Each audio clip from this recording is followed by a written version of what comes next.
ஐயோ இங்கே பார்க்கிங் எங்கே போடுறது? ஐயோ மொட்டை வெயிலாக இருக்கே. 2 டிக்கெட். லோலா இங்க வர கணக்கா பாத்தீங்கன்னா கேரளால திருச்சூர் டிஸ்ட்ரிக்ட்ல எடக்காளியூர்ன்ற பிளேஸ்ல இருக்கு. ஐயோ மொழி இப்படி எப்படி வரு? என்னடா ப்ரோ பண்ற? டேய் மென்டல் டார்ச்சர்ல நீ எதனா எசுக புசுகா பண்ணியாடா நீ? சரி ஓகே, சேனல் சப்ஸ்கிரைப் பண்ணிடு. சரியா, வீடியோ போடுறேன் நான். சரியா, சரி பை.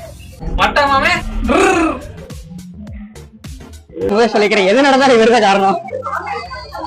கண்ணுக்கிட்ட வர பயமா இருக்கு. எங்கடா போறாரு? குழந்தை மாதிரி தான் கழுத்து சுத்து வீடோ நகத்தை போடுறோம். சோம்பேறியா இருப்போம் போல. கண்டிப்பா இந்த வீடியோ உங்களுக்கு பிடிச்சிருக்குன்னு நினைக்கிறேன். இந்த வீடியோ யாருக்கு